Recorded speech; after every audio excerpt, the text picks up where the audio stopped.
Yeah, I'm not the drill or trap YouTuber anymore. I'm not the guy who's maybe gonna get 100K a video anymore. I'm Mm. gonna have to low-key go back to square one and figure it out. I am Barack Obama. I am Barack Obama. What's good? Welcome back to the channel. I'm with my boy Ocean here. It's good. Legendary producer, legendary YouTuber. He's been in this space for a minute. I consider him one of my peers. We both been kind of like doing our own thing, and we're still here. So today we're just gonna have like a conversation about just like longevity as a producer and a creator in the music industry, how tough it can be, but how fulfilling it can also be. And let's get right into it, bro. We were just talking a bit off camera, a lot actually, but how long have you been doing YouTube?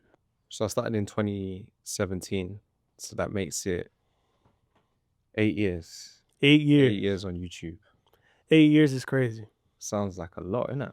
Yeah. Oh. Yeah, YouTube specifically, yeah. And then what about producing? Like, were you producing before? Okay. Ching. That's the sound of money. Just got some money. Let's see. Fuck, $0 again, dude. God damn. We gotta make it 1 cent or something, you know? Yeah, that's on mute, bro. I don't even know how they're getting free shit on my store, probably l.dre.com. But yeah, producing. Like, were you producing before YouTube, or how long? So I started producing in 2016, just a year before I decided to go on social media. So that's 9 years, 9th year now. Damn. Okay, dope. So yeah, I guess for me too, I've been producing or just been making music since like I want to say like 2013. But I got serious in 2018. So for me, like I would say if someone asked me like how long you've been doing any of it, I kind of started content producing as like this is going to be my career in 2018. I don't know math, but it's 2025 now, so like 7 years. 7 years. So I'm right behind you, bro. And I guess I would want to start with like over time as creators, it can be a lot. It's especially over 8 years. There's so many ups and downs. Is there anything specific that you've done to kind of still be here, like still be around? Not only did you get to where you got, but maintaining it. Like, is there anything you've noticed, specifics?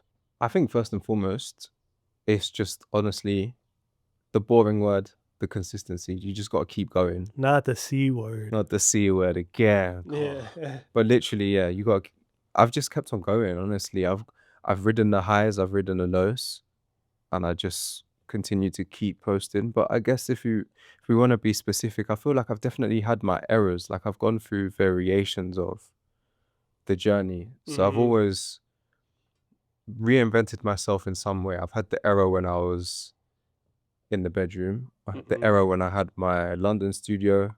I had a Thailand era, or I'm having a Thailand era.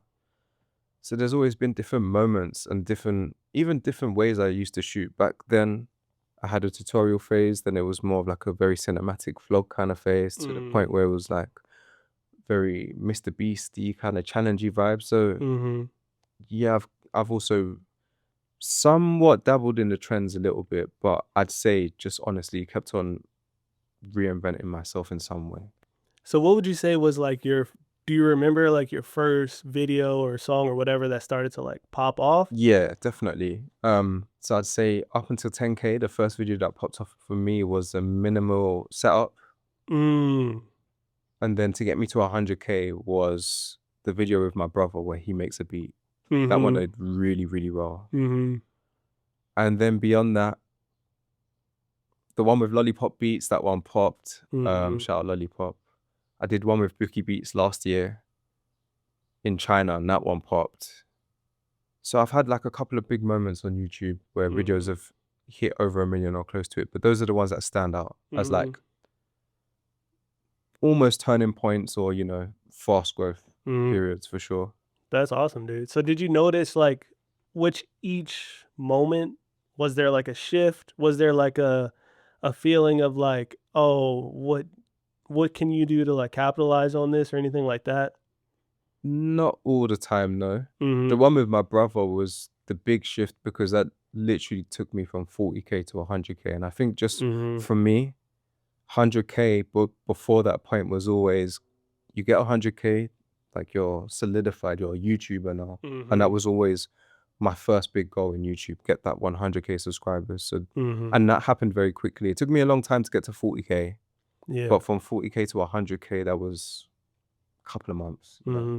And then with that video, were you like, did you have strategy or anything, or were Nah, you just doing literally just whatever? it was just another video. And I think I might have said this before, but it was one of the ones, and this doesn't happen often, but it was one where I was just like, I'm not feeling it. I'm not going to put it out. But because Mm-hmm. I had made my brother do it, my brother was like, you're going to put it out because you made me sit here and do it. And I was like, but the energy's not Mm-hmm. right. I was overthinking it. I was just like, you know what? We're putting it out. Mm-hmm. Then it did what it did. Yeah. That's how it be sometimes. That's how, For real. yeah. I've definitely had like my experience where like the one that I'm giving up on is the one that ended up hitting. So that's Even to this day, man, I mm-hmm. still get it wrong.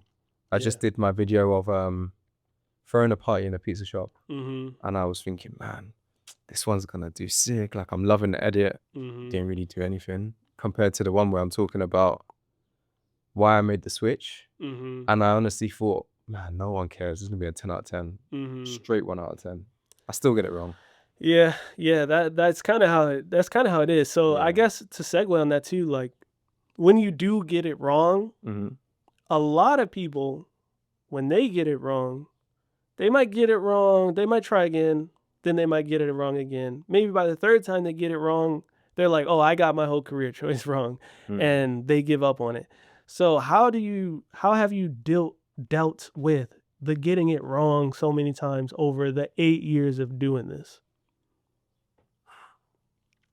Okay, this is gonna sound crazy, but I low-key see everything as an advantage. I don't really Mm. see it as necessarily I'm wrong and that's a bad thing. Yeah, It's just yeah. like I was wrong. Okay, maybe don't do that. Learn Mhm. from it or figure out why it wasn't great. Yeah, yeah, How can yeah. we improve next time? But also, with YouTube, you can't always get it right. I mean, maybe you can, but I've Mhm. just never been a person to always get my content right. Mhm. I just know that there's going to be some losses, but if I keep going, there's going to be one that's going to do well. But I have to Yeah. keep myself in the game to get to that, that one that will do well, Mhm. that's going to connect. So low key kind of just detach from it is what it is. Hit a 10 out of 10. It's not the end of the world. Just keep moving. Mhm. Yeah, I mean, I agree. Like, it's definitely hard to stomach. Obviously, it's like once Yeah. when you hit the 10 of 10, especially the ones where you think it's going to be good. So I think it's kind of like as creators, we know when we feel like passionate about something that it's gonna go, Hmm. and we put even more like heart and care into it. And then when those are the ones to not pop, it definitely can be like, oh, Yeah. why am I doing this? You know what I'm saying? Especially because it's like when we're creating, do you know what I mean? Like it's our Mm-hmm. art and that's quite a personal thing. Mm-hmm. So it can be a little bit harder to let go. Yeah. But I think as the more I'm staying in this, the more I've been doing this, the more I've learned, like you really just gotta brush it off. You know what I Yeah. mean? Yeah. Almost like as much as it's not a sport, Mm-hmm. but low key you can see yourself as an athlete in a way where it's like, okay, today's game weren't great, but I can play tomorrow and be great, you know what I mean? That's facts.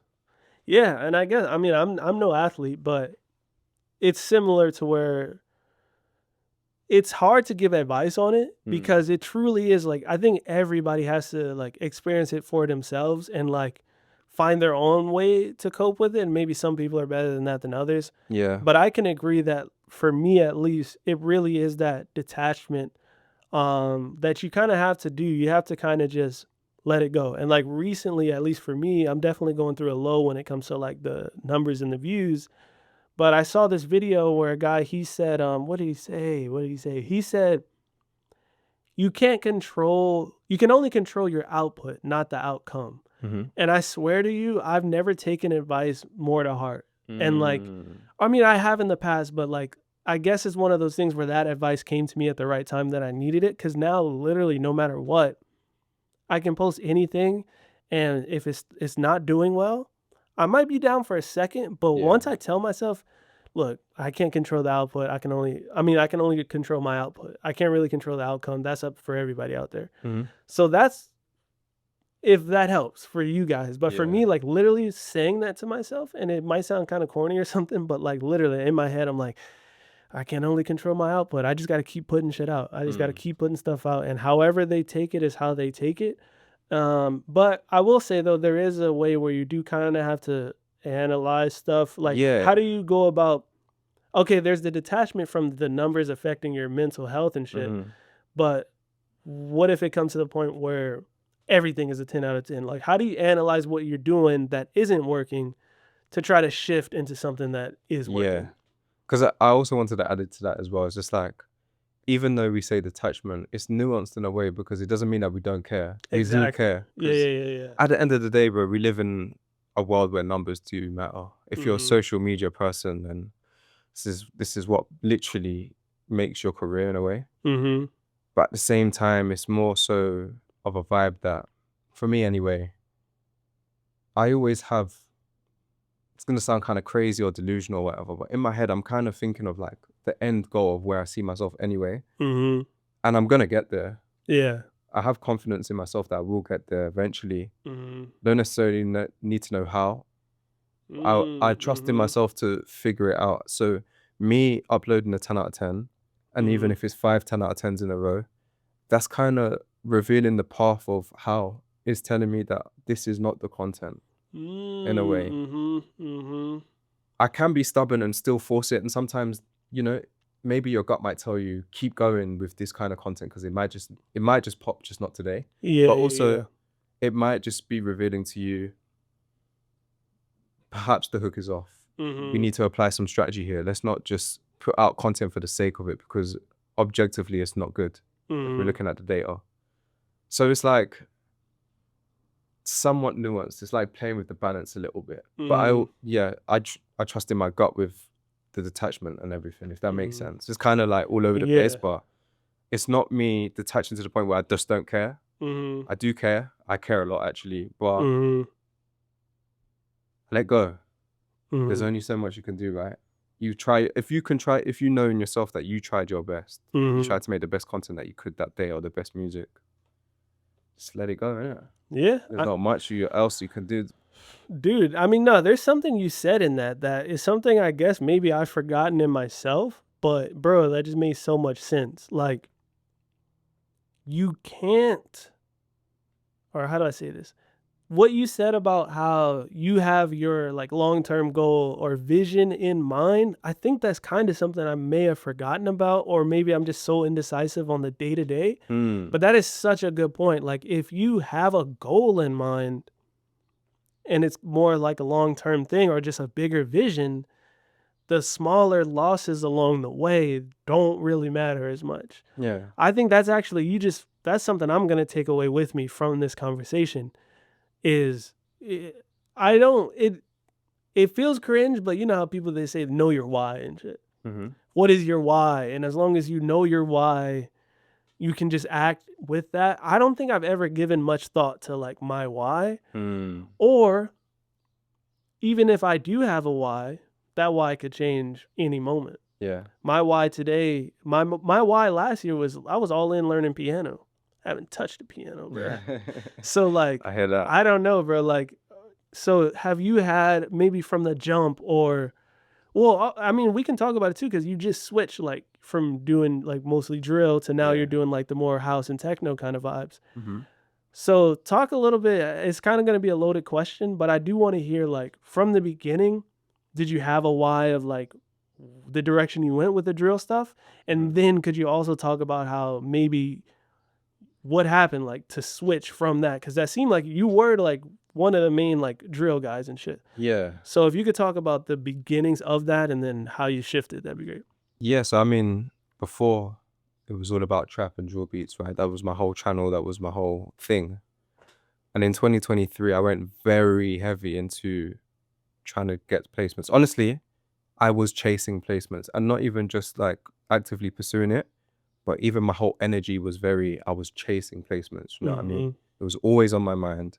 It was always like, oh, what's happening with this beat? Well, like he recorded on it, following up with my manager. What's he saying? Blah, blah, blah. You know what I mean? Mm-hmm. I was chasing placements and I was in the studio. Like I was living in the studio, but I was in the studio not many people know this. I was sleeping in the studio 5 times a week, and then I'll just go home on the weekends to basically do laundry, Sheesh. come back, I'll go to the gym in the morning, shower there, be in the studio all day.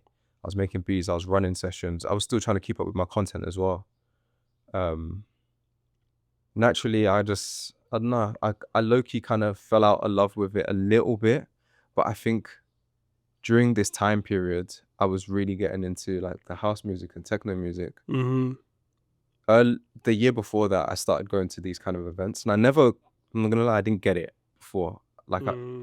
I never understand why my friends would want to go to a techno party. I'm like, bro, it's the Mm-hmm. same song on loop. Doof, Mm-hmm. doof, doof. Yep. But then I started to enjoy it a bit more, let's just say. Mm-hmm. And then couple of events I went to, I was just like, nah, like this is ridiculous. Like this is amazing. I'm really loving this music. But I kind of just left it at that. Mm-hmm. When I got back to England, I started learning to DJ as I was doing the sessions, doing little lessons and stuff, and I was enjoying it.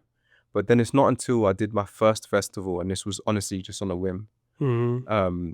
I did my first festival, and during that month of July, I took the whole month off doing sessions, and I was just said to myself, I'm gonna make house music only, so I can play my own songs in my festival. Mm-hmm.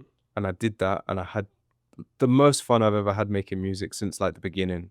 Mm-hmm. It was so fun. I'd make music all day, and then I'd go for a long walk around the city. My studio was right in central London, so I'd walk around the Thames, around the river, do this like crazy loop of listening to my own house music, and I was just like, bro, this is like, I'm feeling myself right now. Yeah. And then I did my festival. It went okay, but after that, it just wasn't the same. Like I was doing the sessions, they weren't hitting. I was not having fun anymore. I was going through the motions. And then that's when I just thought to myself, look, we can still chase these placements, but I just don't think, I always ask myself this question, like, can you do 10 years in it? I don't know if I want to do 10 years as chasing placements, but I can do 10 years in this, easy. Yeah. I had that Damn, same that's good. question in the beginning when I said, can I be a music producer for 10 years? Yeah, then I think I'm gonna do it, you know? So I had that feeling again. And I just love the music, man. Not that I don't love drill or trap, but I just feel like I can express myself, my vision better with this kind of music. And I can be self-sufficient too, which I like. Damn, yeah, dude, that's something I haven't thought of either. Fuck, shit, you're putting me on, bro. Yeah, that's a good way to look at it. Like, can I do this for 10 years? Yeah, I can. Okay. Mm. So, okay, but as far as like, what did you have to grapple with or come to terms with? Was there like any internal Oh monologue or man. battle because you built this this audience that loves you for this sound or Hmm. whatever?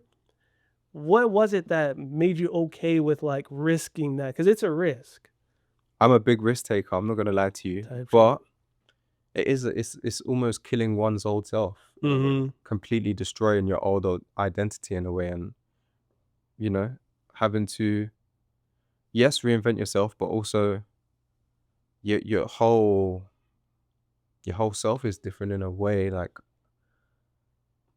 yeah, I'm not the drill or trap YouTuber anymore. I'm not the guy who's maybe gonna get 100K a video anymore. I'm Mm-hmm. gonna have to low key go back to square one and figure it out, Mm-hmm. because it's not like I'm just jumping into it and everything works. I'm also learning on the go at the same Mm-hmm. time. I'm learning how to make this kind of music, how to make it the way I want to make it, Mm-hmm. learning about the scene, discovering new music at the same time, because as a DJ, you always got to listen to new music to play new shit. Mm-hmm. Figuring out this scene, okay, this is more like a trancey kind of techno, this is a minimal, this is ghetto tech. These DJs are popping here, this sound is more pop. You know what I'm saying? Like, it's just Mm-hmm. constant learning. But yeah, man, I guess to answer your question, you are kind of literally changing it's a whole identity shift in your mind too, you know? Mm-hmm. So, but was that like I don't know if you watched like Avatar: The Last Airbender or anything like that. Nah. All right, cut the shit now. No, it's fine. Okay, well you wouldn't get it, but they would get it. Hmm. The real ones will get it. So like what? But I'm not gonna explain it to you though either. Okay. So, but they'll know. But Mhm. like in the show, there's a character. His name is Zuko. He's the bad guy, and then he grapples with himself, and eventually he turns over to the good side. Basically, that's Mhm. kind of a simple way to put it. But like when he made the switch to be good, Mhm. bro was sweating. He was tripping. He was down and out. So I guess what I'm Mm. wondering in is Did I when have you, that moment like yeah, like when this? you made the decision, like, because for me, like hypothetically, let's say I just said, all right, I'm done with lo-fi. Mhm. I feel like there would be like, oh, bro, such an internal conflict within. Like, Mm. okay, am I really gonna? Because the difference between what you're doing is, it's not like you're like, I'm gonna try this out, and if it doesn't work out, like I'll still be doing this on the side. It seems like you're like, no, I'm going all in on this, Mhm. leaving that behind. Was there any like, oh, fuck, should I do this? Like where you had to like grapple with the decision? Yeah, so I did grapple with it for a while. I'd say so after that festival, up until maybe April 2024, Mm-hmm. I was still kind of on the fence. At the end of 2023, I decided to leave London and move to Thailand. Mm-hmm. And part of that was because I needed to like just get away from everyone. I needed to Mm-hmm. be by myself, kind of just stare at the wall and figure life out. They say you run to Thailand when you need to figure stuff out. Mm-hmm. Kind of that, but also as well, I didn't want anyone around me to I didn't want to be a part of any scene. I didn't want to be around anyone to tell me you're making the wrong decision. Because like Mm-hmm. I said, I trust my gut. I trust my instinct a lot. And I needed to tap into myself, if that makes sense, and just Mm-hmm. listen to myself. Is this what I really want? Yeah. But is it what you really want? Yeah. But is it what you really want? And keep, hammering it Mm-hmm. down until like, Mm-hmm. okay, yeah, I'm good with this decision. Smart. Mm. That's smart because I feel like I'm personally like I'm pretty impressionable. So yeah, like if I did have people around me that could influence that Mhm. decision, it could have either just been a more long drawn out thing, but if it's really what I wanted, eventually I will do it. Yeah. But if there's like, oh, you should do this, think about this, like then yeah, I totally get that, bro. That makes a lot of sense. Yeah, man. And especially, I was on a trajectory in a way, working in the UK scene and stuff like that. I didn't want anybody's opinion to really dictate my decision because at the end of the day, it's your decision. Mm-hmm. Mm-hmm. People can have an idea of what they think is best for you, but Mm-hmm. you low key always know what's best for you too. Mm-hmm. I'm not saying not to listen to your parents or to listen to other people, right? But you know what's best for you. And at the end of the day, you're just gonna arrive back to where you wanted to be. Do you know what I Mm-hmm. mean? So Yeah, that's a good point because you could spend so much time like not doing what you really know you should have been doing this whole time. And mhm. I feel like a lot of people, a lot of viewers probably too, just like probably are not going all in on something because they're afraid. But then next to you know, they're like 35 and they're like, you know what, I'm going to go all in. But then they Mhm. could have been going all in, but there's all these different factors people, friends, family telling them this or that. Mhm. But like you said, ultimately, they ended up doing it anyway. It just took them a lot longer to get to it. Mhm. So, like, shutting everything out, shutting out all the noise, that's genius. That's a good idea. If you really, really, really want to make change, like, I totally see why you did that. Yeah. Yeah, that's fire. Yeah, man. Sometimes to make change is like, for me anyway, sometimes it's got to be a bit drastic. I'm not going to lie. Mm. I'm Yeah. scared to change. I ain't even gonna cap, bro. Like, I think for me, I've really kind of like planted myself Mm. into the ground and like what I do, how I live. Like, I can't even, and this could just be like an American thing or whatever, but I can't imagine living anywhere but California, bro. Yeah, I hear that. Not just Los Angeles. Like I love like San Diego, Santa Mhm. Barbara, like fucking These are even beautiful places though yeah, too, you know what I mean? the Bay Area, like up north. I've been there. It's great. Monterey, Carmel by the Sea, Santa Cruz. There's all these great places Mhm. that I'd be willing to live, but I couldn't imagine myself going anywhere else, whether it be out of the country, even like New York, Mm. different coast, whatever. But again, I haven't been to any of these places, so that alone, you moving from the UK to another place to live is already like a huge deal. Mhm. At least in my book and where I come from. That's already the biggest thing. But then also adding on top of that an entire career shift as well. Mhm. That's like huge. I can't fathom it. But what I will say is sitting here talking to you, I feel like there probably are things in myself that I probably could change. Like you said it. You said I'm a big risk taker. I'm like, hold on. I don't think I am. I don't think I'm a big I took risk to a certain degree because Yeah. obviously if you're gonna do what we do, it's a risk in general. Mhm. But like, nah, I don't think I've ever done anything that big besides move out of my mom's house, bro. Fair. That's kind of wild. Mm. So yeah, I mean, I guess. But when you think about it, I mean, it depends how you see it. But sometimes when you think about it, a career in music can be a huge risk to take. There's no guarantees and there's no blueprint. You That have is to figure it out. extremely true. A lot of it is based on faith, a bit of delusion, Mm-hmm. a bit of luck, if you want to say. True. Strategy 100%. too, though, talent. Mm-hmm. But there is no, you go to college, you get a entry-level job, and then you make it in the music industry. Facts. It's a gamble in a way. So No, it's totally a gamble. That's true. Yeah, I guess. Yeah, when you put it that way, yeah, I guess overall what I do is a risk, and it is something I guess I haven't looked at it from that perspective, but I guess I could quit and get a job. I mean, the job market's crazy, but I could just get a job and I could just have like a paycheck every week that's like a consistent number. Granted, you could always be fired from those, but then there's like unemployment and shit. And like there's all these different things to where that is infinitely less risky than quite literally being tied to people liking you. Like that's one thing. This is what Russ says a lot. Yeah, exactly. Yeah, from that Russ interview where he's like, you know, they're talking about how people are like, oh, I don't care what people think. Like, you can't really not care what people think. Like, when you're a musician or a creator, anything in the creative field, low key, your whole career is based on people liking you or not. I hear that, but I got a slight rebuttal to that. Let's hear I think when you care about what people think, you naturally, what's the word? You naturally repel. But when you stop caring about what people think and you allow yourself to just be yourself, people, you attract people. People want to follow you. People actually like you because you have the courage to just be yourself when most people really don't. Because we care about what people think. Do you know what I'm trying to say? Yeah, that is It's like a weird kind of circle there, but yeah. But it's kind of just like one of those things. Like I hear what he's saying. Yeah. But I also think that you shouldn't feed into it too much. Yeah, so you got to find a balance, right? Because like even a company, like a corporation like Apple, to a certain degree, they got to listen to their audience. Yeah. But they do know what's best because they have the data. Like, for example, people love the small phones. Like, I had an iPhone 13 mini. I loved it. It's a tiny little cute phone.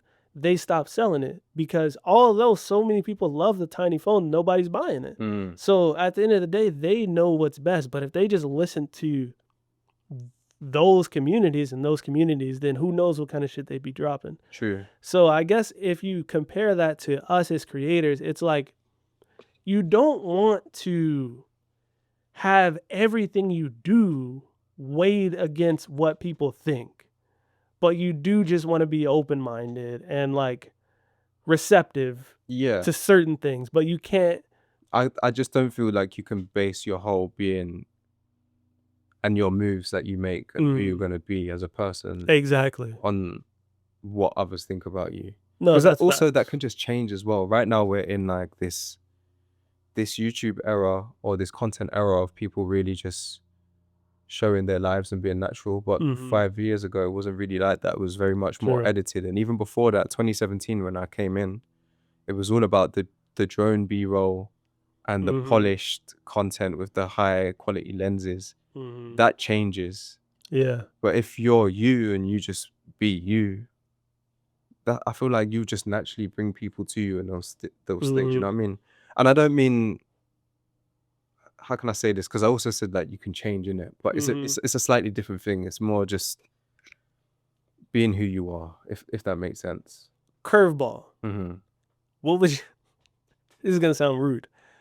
What would you say to someone who takes the be yourself advice, but their self is a piece of shit? Like, let's say someone is actually, granted, okay, but I'm just playing devil's advocate. Yeah. Let's say I don't believe in what I'm gonna say just for you guys to not get upset. But let's say someone is a loser with nothing interesting about them. But also let me just add to this. I think it depends on your endpoint too or your goal. Because let's say you want to be a huge pop star like Taylor Swift, Mhm. maybe there is aspects that you might have to bend a little bit and change a little bit. You got to Mhm. be a little bit PG. You can't just be out here.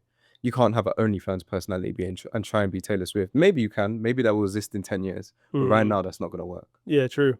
So if you're a piece of shit, maybe there's a ceiling to that. That's true. I Yeah. mean, there's a lot of rich, famous pieces of shit out there. Yeah. And So they build their whole persona and brand off that. And it attracts a certain kind of fuck audience to them. you bro, hold on. Let's take a second. You just completely shattered what my rebuttal, because yeah, you're totally right. Cause yeah, if I'm an asshole Mhm. and I'm gonna just be myself, there's gonna be a bunch of other assholes that can flock to me. So Mm. you don't even have to be a good person. You could literally just be yourself. No matter what that is, there's gonna be some kind of audience for it. As long as you can There's an audience for everything. present it Low-key, yeah. in a, I don't want to say entertaining, but like there's got to be there's quality requirements. Like Mhm. there's certain things that you do have to do to get people to even watch your stuff. But yeah, that's a good point, dude. You can, yeah, you're right, bro. I mean, nah, I don't want to get political, but look at my president is, or not mine, but anyway, but so yeah, I guess you can make it really far being a piece of shit. So yeah, okay, you totally just shattered that. Low-key, man, I just think it's gonna sound wild. I just think there's no rules.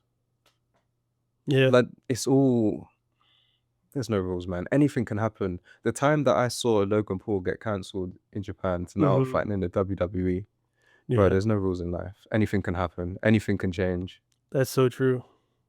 Yeah, there really is, especially in today's day and age, like with social media content and so much of it. Mhm. There's so much of it, anything could be drowned out to a certain degree. So it's like, you're right. You can just do whatever you want. I mean, obviously, don't be an evil mastermind, like, because there are consequences, guys. Don't forget, there are Yeah. consequences. There are people that go like that one dude that was like, I think he was spraying like, he went to the grocery store and he filmed himself like spraying like rat poison or like, Oh he gosh. was spraying Raid. He was spraying like a roach killer spray onto vegetables and shit, and he was filming it. And they got him. You know what I'm saying? Or like Yeah. so there are trends and shit that can definitely backfire. But who's to say they don't get him? He goes to jail, serves his time, pushes his life over to Jesus Christ, and now he's a Christian content creator 5-10 years from now. That could also happen. So I guess low key, you're right again, unless the sentence is 25 to life or something. But you're right though. No matter what, you can almost come back from anything. Maybe we'll see. Maybe. We'll see what Diddy does. We'll see what happens. Well, for the most But part, yeah, no, yeah. on a normal level, not Because completely evil. Yeah, there's yeah. also extremes where this rule maybe doesn't apply. Like, can you be a midget and be in the NBA? Little not. person. Okay, little person, my bad. No, yeah. Maybe not, but part of me, yeah, part of a delusional part of me is like, but suppose this little person was at the level of ISO speed in terms of fame, and one of these teams is going through a bad PR move. They might just be like, let me pluck him in the team. This is gonna look hilarious. But you know what? We're gonna create a moment on social media, so we play him for one game. Yeah, now if I'm that little person, hey, I made it to the NBA, bitches. I mean, yeah, you're so right. You're so right. I mean, there's definitely things where, oh, dude, no, you're right. Of Yeah, course, like the possibility of that happening is slim to none for sure. yeah. But I don't know. I just like to not count people out. I think there can always be a shift. 100%, 100%. And also, like, yeah, so to bring back to your story with that and your shift, would you say, I mean, so how long has this shift been? Like, are you further enough to feel like that you've made the right decision? Oh yeah, 100%. I'd say I started consistently making electronic music from January 2024, but I wouldn't say it was until April where I made the mindset shift and said to myself, no, like this is it. Where we Mm-hmm. So it's been over a year now. Yeah, it's been Mm-hmm. about a year and a half? No, a year, a bit more than a year, I guess. But yeah, So yeah, I mean that's plenty of time to like Mhm. really, if you're diving into something. Mm. Interesting, bro. So I guess just a little segue. So you talked a little bit on like creators now. Like what would you say? What is your opinion on the state of music producer content? Because Mm. I think, forgive me if I'm wrong, but you're kind of an OG, right? Would you consider yourself, Damn. or I mean, because there's also Maybe. like Aries and stuff. Were they before you, or is that the same time? Like Ramzoid, No, so Aries, I I I. I was recording content the same time, but they Mm-hmm. popped off way before me. Mm-hmm. Those were the guys I was looking up to. Mm-hmm. Aries, yeah, Ramzoid. I remember Pat. You remember Pat Ryan? Yeah, Pat Pat Ryan is making a Ryan. return. Shout out Pat Ryan. He's Sharp. back. Yeah, he just uploaded a Oh video. shit, Pat Ryan. Shout out to Pat Ryan, bro. Sharp when he was Sharpie. These were the guys that I would consider Oh my yeah, Sharpie. OGs. Yeah, yeah, yeah, yeah. But Busy Works Beats and Busy shit. Yeah, Works, of yeah, yeah, course. yeah. Yeah, so many guys. I Mm-hmm. was uploading the same time, but I wasn't popping until 2019 is when I started to really cultivate an audience. Mm-hmm. Yeah.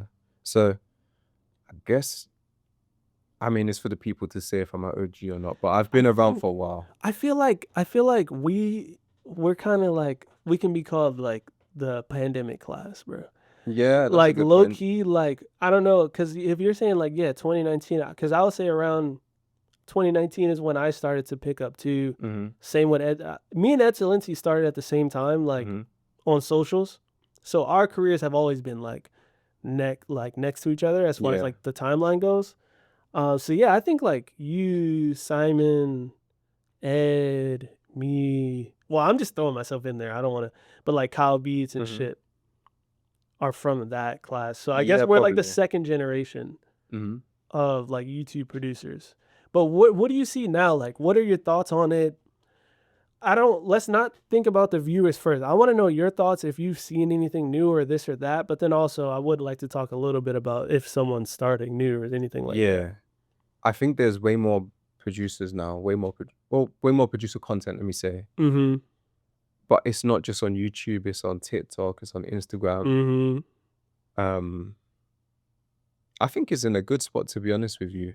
I'm always seeing new people pop up that I've never heard of that are actually killing it. Do you know what I mean? Mm-hmm. Mm-hmm. I don't necessarily, but the thing is, I feel like I need to put an asterisk here because I don't actually watch a ton of producer content. It's not Yeah. really Mm-hmm. what I consume. I consume more like lifestyle and fitness, like we was talking about Mm-hmm. earlier. Yeah, it seems like if you're brand new to it, Mm-hmm. so it seems like it's a good spot because with the algorithms now, you can really just get in there. Mm-hmm.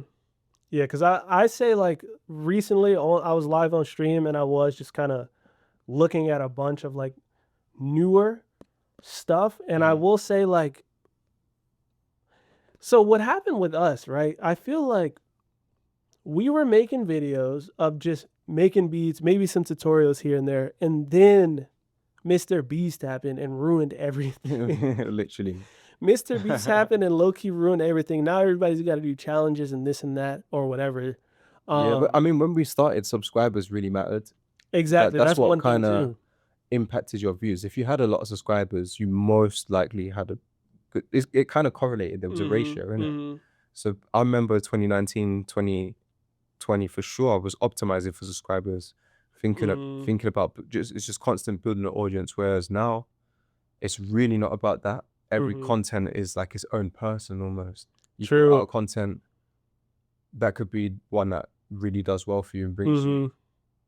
But yeah, I don't know. It seems like the algorithm has really changed to just what are they calling it now in terms of the like it's like not an explore page, right? Oh, It's like like the a For for You you. page. Yeah, Yeah. For You page. Yeah, no, that's true as hell. Cause yeah, I mean, honestly, like I just threw myself in with you guys, but I don't think I was ever even getting as big and consistent views as you guys all were. But again, that's just me from the outside looking in. Because I'm sure you had all your 10 of 10s as well or whatever. But like what I will say, it was like before the Mr. Beast, I felt like we could just do whatever. And then after that, a lot of people started to Mm, kind of transition away from tutorials to try to make more entertaining content. definitely. And I feel like that either made or break a lot of people. And now I feel like tutorials are back and they're doing them in like more creative ways. Like, Mhm. have you seen like Synthlit? Nah. Dude, you gotta see Synthlit. He does these videos where they're like, and again, he could have been around for a long time. I'm just finding out about him.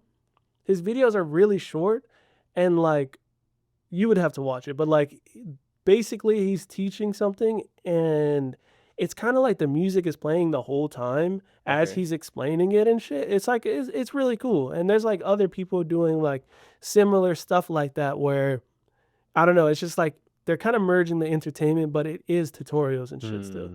That's one thing I'm noticing. So I don't know, like I guess earlier when I was asking your original why, Mhm. when you started making content for, was it for chasing placements? Like, was it like, oh, I'm gonna make tutorials, or oh, I'm gonna make this or that? Did you have anything like that? Yeah, so in the beginning for me, it was just to document my Mm-hmm. journey. That's how I saw it as, and I thought I was gonna sell beats. Mm-hmm. But very quickly you realize your audience is not rappers. Yep. But Yep. I Yep. was influenced like guys like, I don't know if you know Christian Guzman. I don't think so. He was like a very early, he would be considered maybe an OG fitness guy. Mm. And but it was just vlogs of his life. I was Mm-hmm. very influenced by that. So to me, I jumped on YouTube really wanting to just vlog and showcase. But then I Mm-hmm. realized, okay, if I do tutorials, applying some strategy, then I can grow in a certain way. Mm-hmm. So I started doing that and releasing kits because it made sense. Mm-hmm. But then when the Mr. Beast era came in, that's when I did pivot as well. Mm-hmm. I did some of those challenges and stuff like that. And Mm-hmm. to be honest, like it did grow the channel. I did have a few videos that did really, really well. I had a series where I was making beats with like random instrumentalists. That did Mm-hmm. well for me, stuff like that. Mm-hmm. But then low-key, I still always wanted to keep the vloggy aspect, and that's when I wanted to do more like working with artists in the studio. Mm-hmm. And there was definitely content where, if you look at it, you're more of a content creator than a musician in some ways. Mm-hmm. So it's kind of merged into something that I didn't really know was going to happen in the beginning. You Yeah. kind of just follow as you go along. Mm-hmm. Yeah, that's interesting. Yeah, because I guess that's what I'm wondering too. Like for the new people that want to get into like the content side of it, because even for me, same shit. I was trying to sell beats in like Mm. 2018. I was on Instagram posting beat videos. The goal was to make beats, and then when I got on YouTube, I guess I was documenting, Mm-hmm. but it was more so just the thing to do. Like you just get on YouTube. And I guess that's when I realized again that most of my followers or subscribers were producers. You start Yeah. making kits, you start making more tutorials and shit like that. So I'm wondering for today's day and age, like, I guess, is the same way you started, is that even a way to start anymore? Like, if this is like a weird way of asking, like, what is your advice for someone starting, but just Mm-hmm. not that? Because I'm just so curious if, like, Could it still work? yeah, like I feel like, do you think you really do have to just be more strategic now if you're gonna start a YouTube channel, especially for a producer in 2025? This is a tough one because I feel like anything can work. I've seen anything work, man. I've seen True. guys who have been really strategic with it, and that's done really well for them. Mm-hmm. And it makes sense because it's very data driven. Mm-hmm. But I've seen guys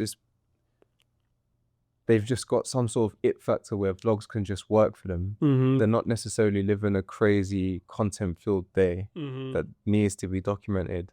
Mm-hmm. I think we were just talking about this. There's guys that pop up on my feed all the time. It's just a vlog, but somehow it's just interesting to watch. It's just, Mm-hmm. I don't know, maybe you can lose yourself in watching their vlog and it's appealing. So Yeah. Just kind of low feeling key, I feel belonging. like you can do what you want and figure it out to where it works, but it might take longer. Mm-hmm. If you do go the strategic route, at least there's more of a blueprint with your content, and Yeah, you can true. see actively. For example, in YouTube in the back end, you can see retention graphs. Okay, Mm-hmm. it dropped out here, then just cut that, and next time you won't have that drop, literally. Or this thumbnail is not working, let's switch that out. Let's do something similar to what's working on his channel, on my Mm-hmm. channel. It might just work for you, do you know what I mean? So, Did you ever get to the point where like the content was like prioritizing over the oh music? yeah, Mm-hmm. definitely. There's been times where I've been more of a content creator than a music producer, Mm-hmm. for sure. Because how do you, well, I would just say, like, how do you, I feel like a lot of people, I'm a little different to where I love making music, but honestly, the content, I don't like making content. Wait a minute, hold on. It's not that I like making content, Mm, but I guess for me, in general, I just like creating. mm, So like whether it's music, whether it's a video, whether it's like even like working on my website. I love building websites and shit. Like it's just so fun to me. mhm, So I think in general I just like creating. And I don't know if there's a balance, but for you, you definitely seem like music is like the like North Star or whatever like that, and then the content is just a vehicle. But I would say, how do you balance like stuff like that when like you got to make money and shit, like because ultimately music is not the best vehicle to pay bills. mm, So like as far as like balancing your passion for music and like just having to have a career and like pay bills and fucking buy dinner, mhm. like how have you navigated that? Periodization, I'd say. There's been moments, we could even call it seasons if you want, where, okay, this season I'm gonna prioritize the music, and then the content does take a little bit of a hit. Or sometimes it's been the other way around where I focused on content, but then I haven't made that many songs, or literally my musical skills, I feel like I'm deteriorating a little bit. I'm not gonna Mm-hmm. lie to you. Mm-hmm. Um, Luckily though, most things with us, it can go hand in hand. When we're Mm-hmm. filming, we're making a beat, so it's okay. Yeah. But I have to, yeah, sometimes it's literally just prioritizing certain things over the other, and I just have to. Something's gonna take a hit because you're one person. I'm a one person team for the most part. Mm-hmm. I don't have a lot of people on my team, so there's only so much literally I can do, and Mm-hmm. I feel like I do stretch myself already quite far. So Mm-hmm. something's got to give. You know what I mean? Hey, I feel you, bro. I almost said I've been stretched. But I tried to catch myself, but I had to Oh, say it's it. jokes. I had to say it. But I've definitely been stretched for sure. Like, okay, fuck. I don't like saying it, but it's just the truth. So I guess okay, one thing I do want to know that everybody's always interested in Mm, is the money of it all. mhm. Do you, I guess like longevity wise, how have you been able to make money and just like afford to, I don't know, take a month off and just focus on making techno and shit? Mm. Like, is there any tips or anything that you can tell people of like in your journey when you were able to actually make a living from it and how you were able to keep it going? So when I was able to make a living was okay. So low key though, since the beginning, I've always had in my head that this is my job, even when it wasn't paying me. Mm-hmm. So I kind of moved with that energy from the beginning. But the first paycheck I got was 2018 from DistroKid Mm-hmm. for the first brand deal. But my revenue streams have been brand deals, it's been sample packs, ad revenue, and it all kind of just adds up to Mm-hmm. make it livable or whatever. Um,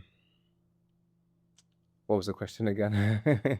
Oh, okay, yeah, like how you started making money, but Yeah. then how you're able to like maintain it to the Mhm. point where you're able to switch music careers or switch styles of how you do Mm. music, or like how you mentioned you said you may prioritize one thing one month and another thing another month. Like how are you able to keep up with that and like just keep Yeah. the finances flowing? That's a good question. It's kind of hard for me to even answer it because it's kind of just been figuring it out, man. Mm, Like I do have my sample pack business, but because I'm not really doing tutorials or even hip hop music and it's all hip hop samples, it doesn't do as well. mm, So maybe I'll lean more into the brand deals for a mm, while. Or I mean, with AdSense, it doesn't pay a lot, right? mm, But I do notice if I post more, maybe I can boost it a little bit more. You know what I mm, mean? So it's just been low key kind of just figuring it out as I go. It hasn't been too much of a long term plan, but mm, at the same time for myself, I've kind of come to realize that okay, maybe I might have to take a hit financially in order to make this move, mm, but it will eventually pay off. I'm kind of thinking long term here mm, because I know what I'm envisioning in my head, mm, and as long as I focus on just the core basics, make good music, as best as you can, even though that can be subjective. Put out the best content, keep putting myself out there. Eventually, you know, more revenue streams will open up. The DJ gigs will open up, and that will be a revenue stream for myself. Bigger brand deals will open up, so that's another revenue stream. Streaming in terms of music on Spotify, that's not even something I've fully explored yet.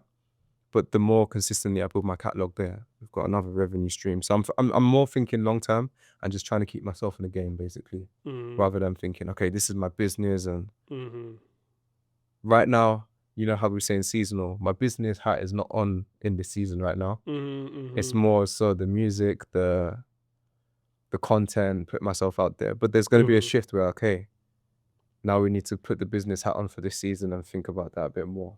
That's actually a really interesting like way of life. That's interesting, yeah. Because just I like being like transparent and shit. Like in all my interviews, I try to like talk about finances because people don't talk about it enough. I'd say not to say like, and it's important too. Yeah, and not like I'm not even talking about people who like flex their money or anything. I'm talking about shit as simple as like, for me personally, growing up like in the hood or whatever, my mom, she wasn't a finance girly, you know what I'm saying? She was a single mom. She was just like making shit stretch. That's her thing. To this day is just making shit stretch. It was up to me to go on YouTube and like learn how to like manage finances and to do everything I've done to this day has just been all me and fucking Graham Stephan and just YouTube and shit. So as far as like, is there any way that are you on top of like managing your finances when you go through like, I know for example, you were doing were you paying like the people who were doing the instruments in those things? And that was expensive. Bro. Yeah, like talk about how you rationalize investments and just kind of like move with your money throughout this, like whether it's investing or just like how you spend, like do you save money and shit like that? Do you have any like tips for the youngins? So in general, I'd say I'm not a big spender on my personal life, right? Luckily, living in Thailand, it's a lot more affordable than, let's say, London. I know a lot of people think it's cheap. I don't necessarily think it's cheap, but it's a lot more affordable. It's reasonable, right? So I can save money in that way. Yeah, I don't really spend lavishly, but I just have a way of making it work. Like maybe I'll cut out here in order to spend here. And if I am overspending in some areas, then I know I need to you know, balance it out another way. Or okay, if I want to make this big purchase, I need to get to work in some way. Maybe I need to up my outreach. Maybe I need to up my output in videos. Doesn't always correlate, but it can do. Yeah. I'm trying to like go back to your question specifically. I guess to add to it, it's more so like, do I manage my finances? Yeah, I do. Yeah, like how do you go about it? Especially like, you've already touched on like the personal stuff. Yeah. But like investing in your business moves. Yeah, like I'm very, so people. this is what I was gonna say. Thanks. So I was gonna say, when it comes to like the music and my business, I'm very much pour back into it. I make money, I roll it straight back in. So when I was doing those videos and they were going well, let's roll it again. Let's roll it all back in, to the point where actually it wasn't really profitable at all. It made for good content, it made for a good moment, and I'm happy I put those out. I wouldn't regret it. There's been many times where I've probably just wasted too much money. Do you know what I mean? In terms of the music stuff. But I learned from it too, do you know what I mean? And money, it flows, man. I really feel like I'm kind of similar in the sense that I come from a background of not a lot of money, man. And I've noticed myself having like, what's the opposite to abundance? Like just enough, like a good amount, like almost being too frugal with it, too hands-on with it, being oh, too okay, worried yeah, the about opposite. Yeah, got you. I don't feel that's a good necessary energy to move with. It's almost saying like, I'm never gonna get money again, so I need to hold on to this. Whereas now my mindset has shifted a little bit, where it's like, I'm willing to spend back into what I believe in to make it better. Maybe sometimes I do take an L, but I never take it L because I'm learning, right? Type shit. Yeah, that's true. But yeah, for the music stuff, I've always been like all in, kind of risky with it to an extent. But that's where I can balance it on my personal life. I'm not spending crazy, so I can. I'm lucky I don't really have too much responsibilities. It's just pretty much me, man, looking after myself, looking out for my family when I can do. And I've made my life purposely this way so I can make these risky moves. You know what I mean? So that makes a lot of sense, because if you are kind of a nomad, you can kind of just like, it's just you, like, yeah, hypothetically. I'll give you a perfect example. I don't have a Mercedes or a flashy car, so I can pour back into the music. But when I did have the Mercedes, something would have to take a car. I can't just overspend but beyond my means. Do you know what I'm trying to say? Yeah. Maybe, okay, I have the Mercedes, but the place I was staying in at that time, it was not the nicest area, and I was paying hardly anything. Do you know what I mean? Like I've always found a way to make it to work. balance it. Yeah. Yeah. That's a good way to live. That's kind of what you have to do. And I like what you said too about it works for me. It might not work for everyone, but yeah, this is just how I choose to see it. I've purposely, you know, we're lucky at the age of like marriage and having kids and stuff like that. I've chosen to hold off on that for now, so I can be risky. Because with the moment you do start having kids and building a family and that, now you don't have just yourself to look out for. You have to look out for your kids and whatnot. So now the whole financial thing becomes a different thing. Yeah. Becomes a different question. So yeah. That's what I'm going through. I don't have kids, but you know, I'm married. So like once you get married, and I don't plan on having kids, but like one thing that happened recently, I was with my little sister. And who else was I with? But my little sister, which is with us, and we went to Chick-fil-A. So normally I go to Chick-fil-A with my wife. No matter what, since it's with my wife, I gotta pay double. So it's like maybe 25 or something, maybe 26 or something like that. But then I had my little sister with me. For some reason, it was damn near $50. So I'm like, oh, so this is what it would be like having a kid, bro. Yeah. It's not, and especially if you're the like breadwinner or whatever, it's like it's times 1, times 2, times 3. You have another kid, now it's times 4.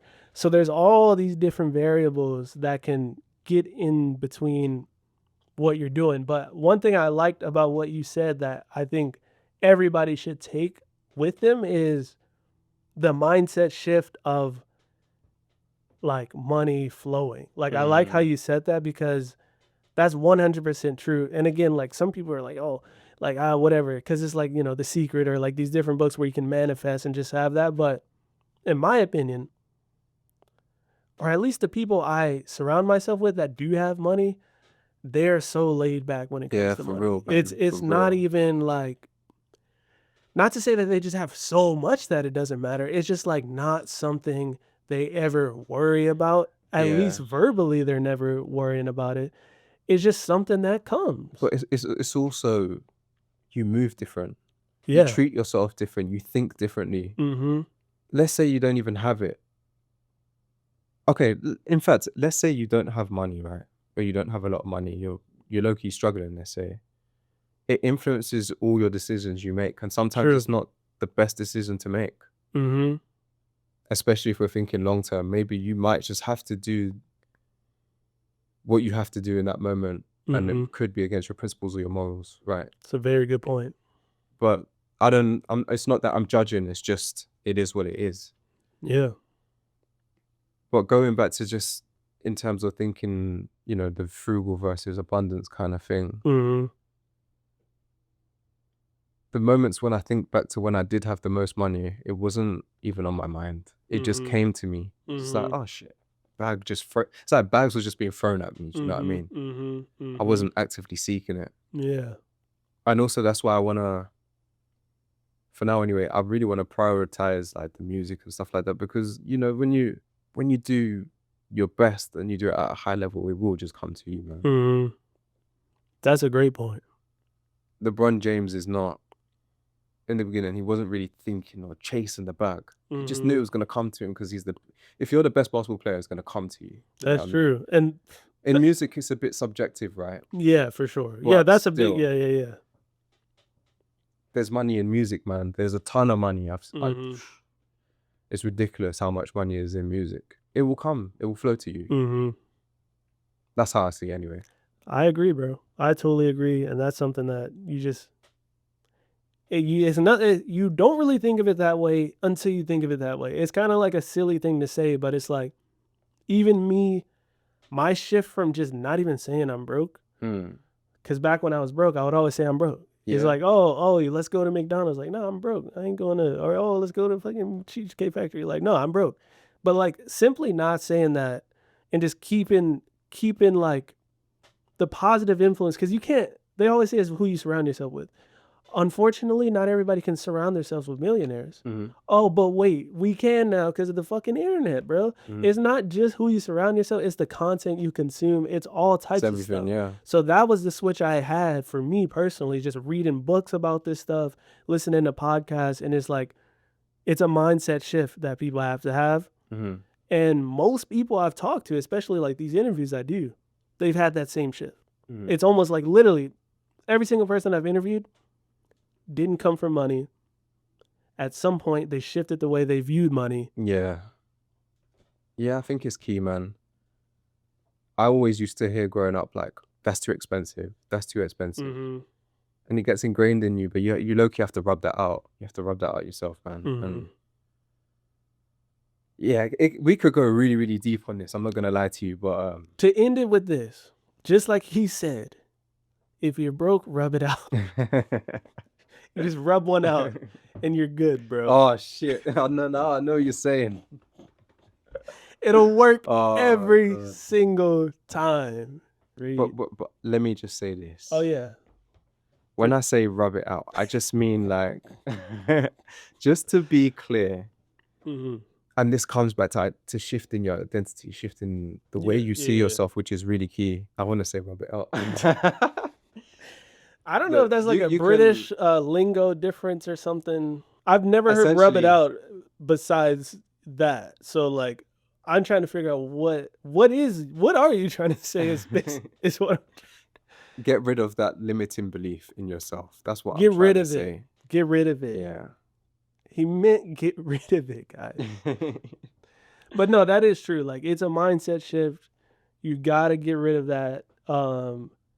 The limitations that we put on ourselves. Yeah, man, it's crazy. What you have to get rid of. You're way more powerful than you think. And it's not even a sense of I'm powerful to be overbearing over something or someone. It's just within yourself. You have the capability to create for yourself, man. 100%. To really do something. So that's what I'm trying to say. And to add on that, Ocean and I, we're just regular dudes. What's your real name? Is your real name? Yeah, my real name's Ocean. Your real name's Ocean. Shut up. You for real? That's hard. I thought you knew that. I guess maybe you probably did tell me. I don't know. Okay, my name is l.dre, by the way. But we are just regular dudes. I mean, maybe not him. His name is Ocean. That's sick. That's hard. But you don't really know that what you're capable of until you pursue it. So just know that most people who have success are literally just people, bro. And the reason why I say most is because obviously there's people who with certain advantages that are born to families or this or that. But I'm saying most people are just people. So you just got to think of it, if they can do it, why can't you? And circumstances will always be different. But once you switch your mindset into thinking that that's possible, then that's when doors will open up for you. That's just facts. And I'm sure that's probably how it worked for you. And for me personally, like, let's say I never thought I could run a cafe. But if I really sat down and thought about it, maybe I could.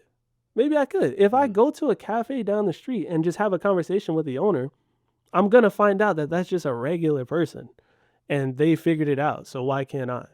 So it's like, I feel like it's the same thing for anything you do in life. Yeah, for real, man. I'm not saying it's easy. I'm not saying it's just going to unfold for you just because you decided it will, but keep going and something can happen. Do you know what I mean? Type shit. That's literally what I've said my whole life. Just keep going and something good can come from it. As long as you don't give up. Yeah, I think we just fucking did it. Ocean Gang or Drown. Let's get it. Good.